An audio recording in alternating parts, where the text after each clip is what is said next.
पीछे चल के तो प्रतीक्षा थी हमें। अब हम स्वयं पक्षीराज गरुड़ से उड़ना सीखेंगे।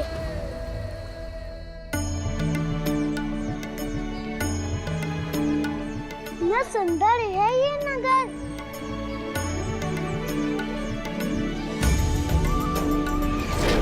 अद्भुत, कितना भव्य है ये नगर। कौन है ये अनोखा बालक? वानर लगता है। आपको अंजनी पुत्र मारुति का प्रणाम। सब कुशल मंगल। अतिथि से ऐसा हुआ है। छी। महाशय, आप बता सकते हैं पक्षीराज गरुड़ के महल का मगरे कहाँ है? अपना मुख बंद दीजिए, अन्यथा मक्खी प्रवेश कर जाएगी। हाँ, अब ठीक है।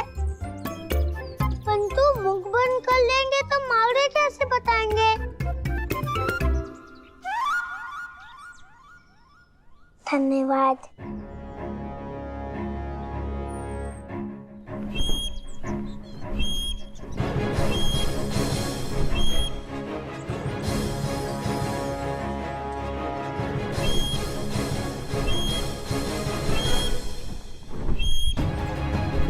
ये तो वो महान गरुड़ सैनिक होंगे जो आकाश मागरे की भी रक्षा कर रहे हैं।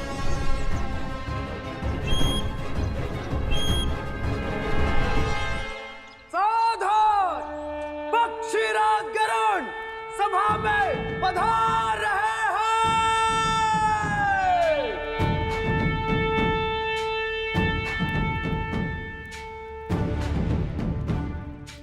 वो रहे हमारे भाभी गुरु पक्षीराज गरुड़।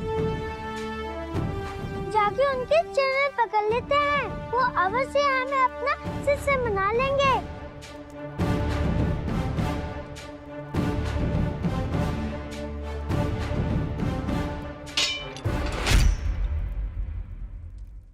एक वानर बालक गरुड़पुरी में क्या कर रहा है? आपके महाराज, पक्षीराज गरुड़ से हमें कार्य है। और क्या है वो विशेष कार्य? व्यक्तिगत है, हम आपको नहीं बता सकते। तो हम भी आपको अंदर नहीं जाने दे सकते। परंतु वो प्रजा की सभा में जा रहे हैं। वहाँ जाकर हम भी उन्हें अपनी समस्या बताएंगे। प्रजा की सभा गरुड़ों के लिए है, तुम वानरों के लिए नहीं। चलो जाओ यहाँ से।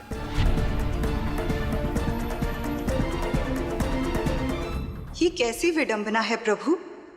आपके ही अंश मारुति को पक्षीराज गरुड़ से मिलने हेतु इस प्रकार तिरस्कृत होना पड़ रहा है। किसी भी ज्ञान को प्राप्त करने के लिए मूल्य तो चुकाना पड़ता है देवी, और ज्ञान प्राप्ति के इस मार्ग में निराकरण और निराशा भी आएगी। यही नियम है। परंतु प्रभु, यदि मारुति गरुड़राज से मिल ही ना पाए तो कैसे मिलेगा ज्ञान? कैसे सीख पाएंगे वो उड़ने की कला? बड़े से बड़ा पर्वत भी छोटे छोटे पगों से नापा जाता है देवी। यात्रा में बाधाएं आएंगी, परंतु धैर्य से बिना रुके एक एक पग को चलते रहना होगा, तभी गंतव्य तक पहुंचेंगे।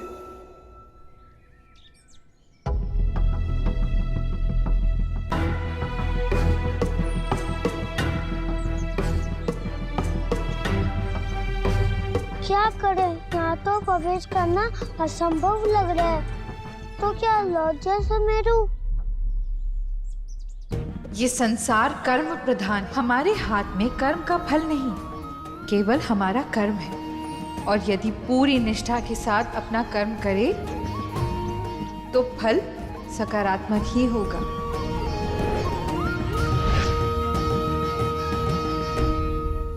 उचित है माता, स्मरण करके आपकी वाणी मारुति ने ये है ठानी कि हम पक्षीराज गरुड़ से मिलकर रहेंगे।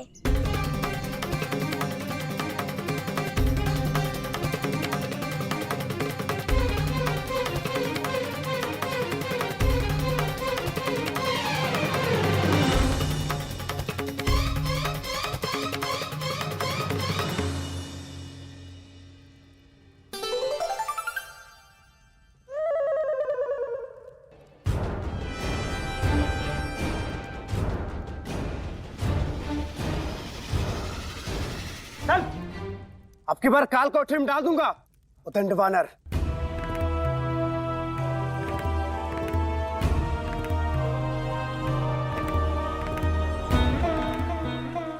क्या करूं? एक और उपाय। चल मारुति, दिखा दे अपना चमत्कार।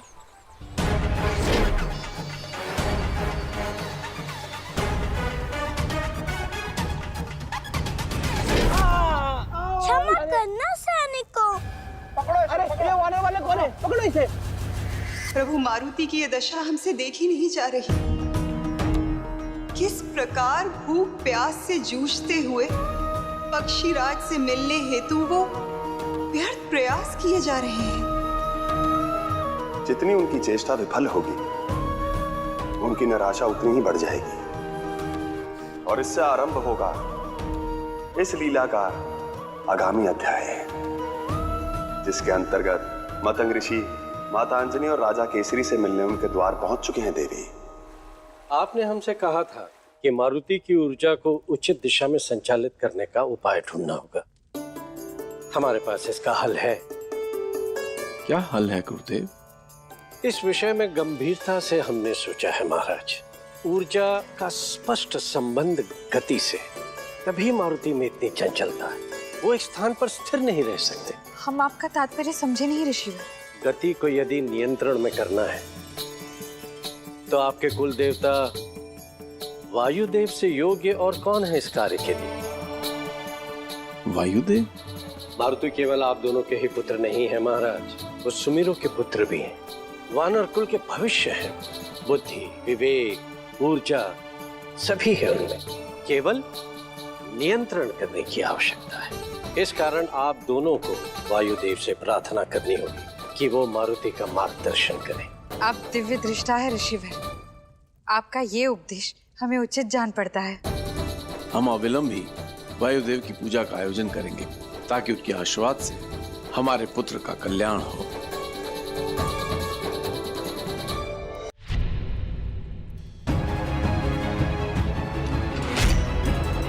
अभी तक हमने तुझे बालक समझ कर छोड़ दिया था। यदि फिर से गरुड़पुरी के नियमों को तोड़ने का प्रयास किया तो हम तुझे कठोर दंड देंगे। अरे हम आपसे प्रेम से बात करें और आप अंतिम चेतावनी दे रहे हैं तुच्छ वानर। चला जाए यहाँ से, अन्यथा क्या कर लेंगे आप? अच्छा हुआ आपने हमारे साथ ऐसी भाषा का प्रयोग किया।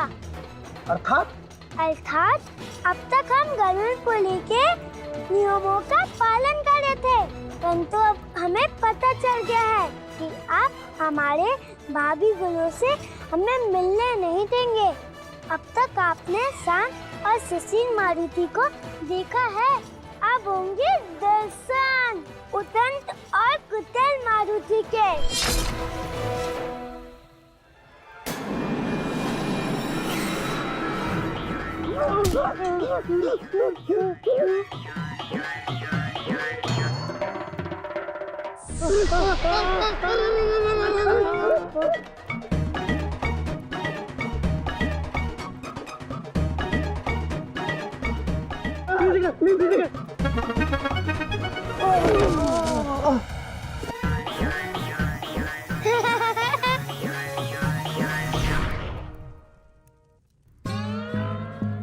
पकड़ो इस मायावी बालक को। अच्छा, तनिक दिखाइए हमें पकड़ के।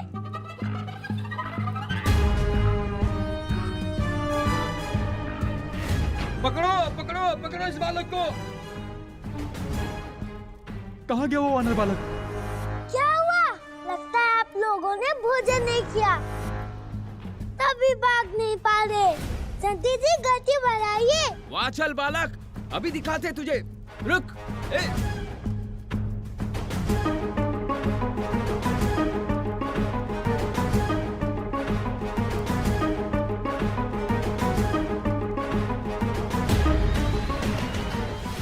रुक।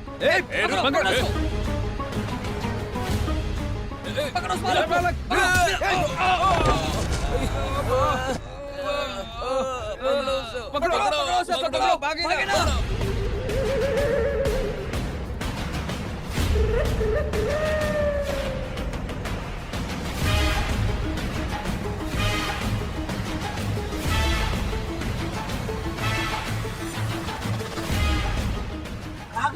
वानर बालक?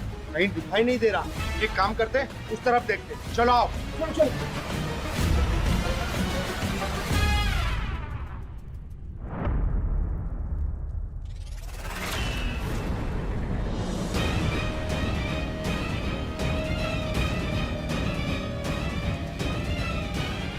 अब कहाँ जाओगे वानर बालक?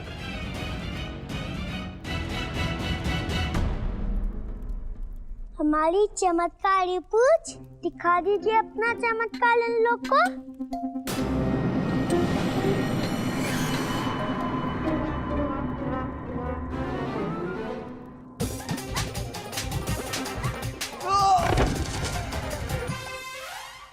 कौन है वो दुस्साहसी जिसने हमारे राजकीय उपवन में प्रवेश कर उत्पात मचाया? उसे बंदी बनाकर हमारे सम्मुख प्रस्तुत किया जाए। जी महाराज।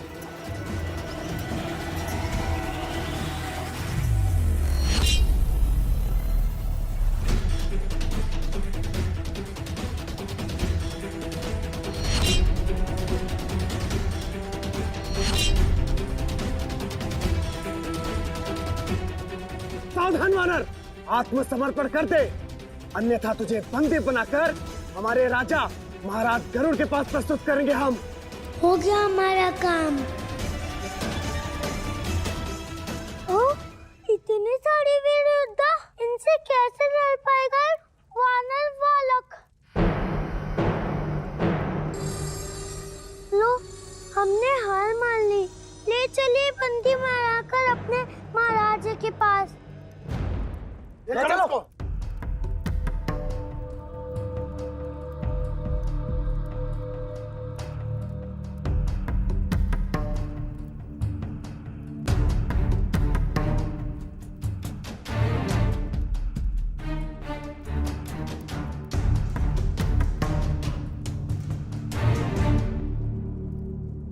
पक्षीराज गरुड़। महाराज, यही है उदंड बालक।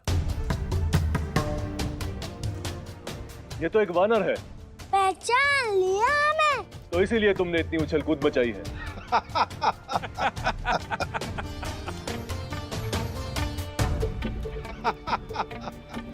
हे वानर बालक, गरुड़पुरी तो इतनी उच्चता पर है कि पक्षियों के अतिरिक्त यहाँ और कोई जीव आ ही नहीं सकता।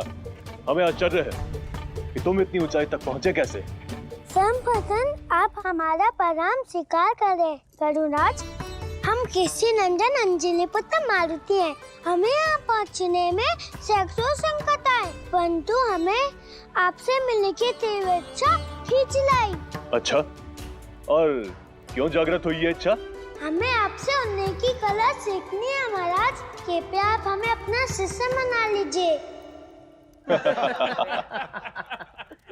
उड़ने की कला, ये वानर।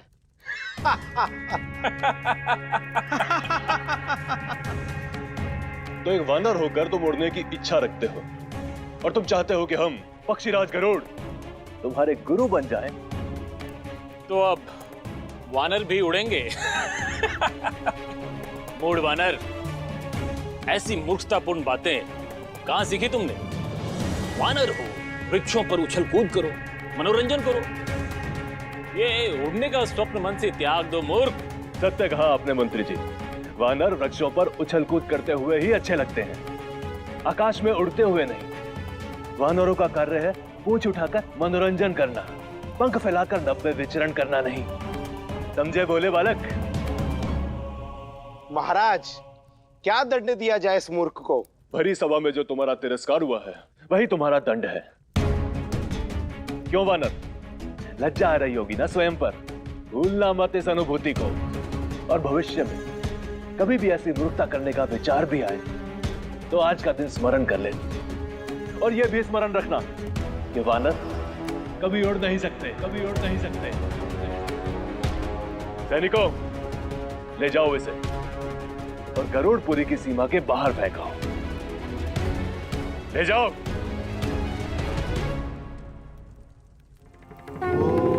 ओम नमो वायुदेवाय नमः।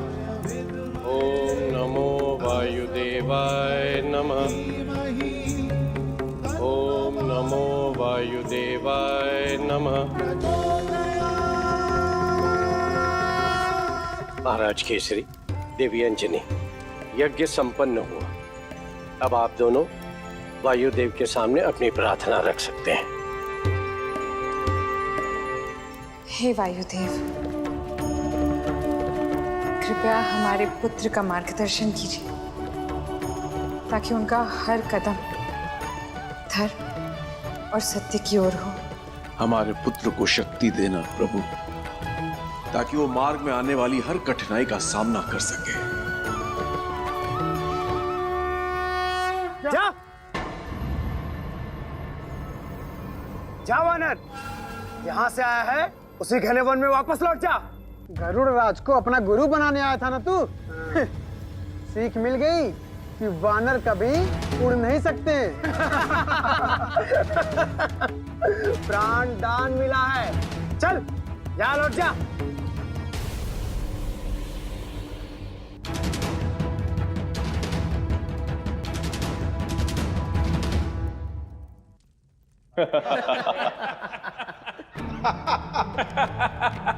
सब हंसते थे हम पर, क्योंकि उन्हें लगता है कोई वानर उड़ नहीं सकता।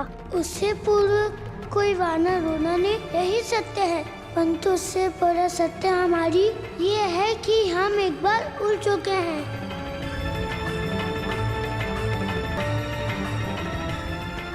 यदि उस दिन बिना सीखे, बिना किसी गुरु के उड़े थे, तो आज क्यों नहीं?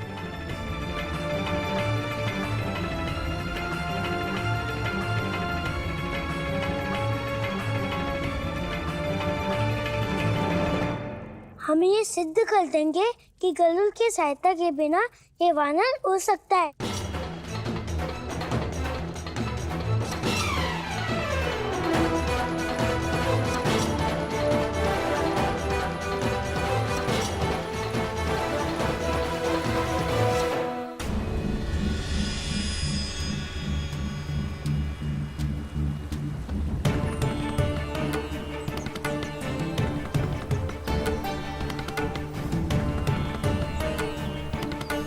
वानरों का कार्य है पूंछ उठाकर मनोरंजन करना, पंख फैलाकर नभ में विचरण करना नहीं।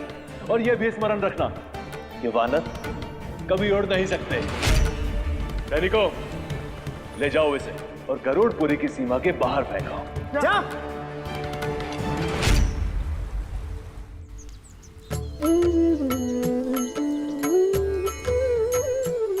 हे वायुदेव, कृपया हमारे मारुति का ध्यान रखें। हर संकट से उनकी रक्षा करे प्रभु।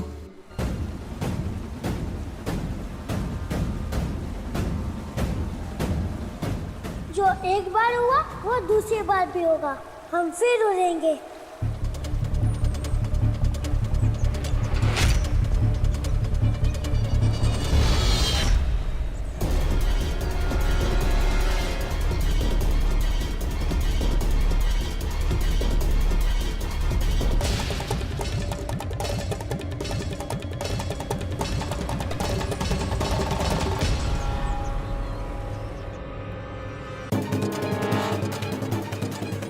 भद्र मारुति, अपने नेत्र खोलिए।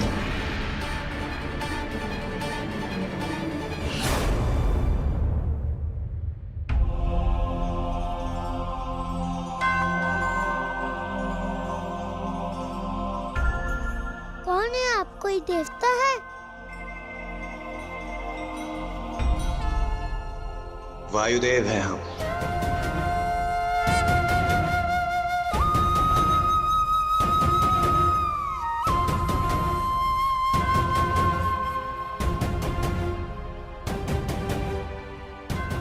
वायुदेव, क्या हम आपकी कृपा से उड़ रहे हैं? वास्तव में वैसा ही है जैसे अपने स्वप्न में देखा है। आप कितने भाग्यशाली हैं वायुदेव। आप तो उड़कर कहीं भी जा सकते हैं।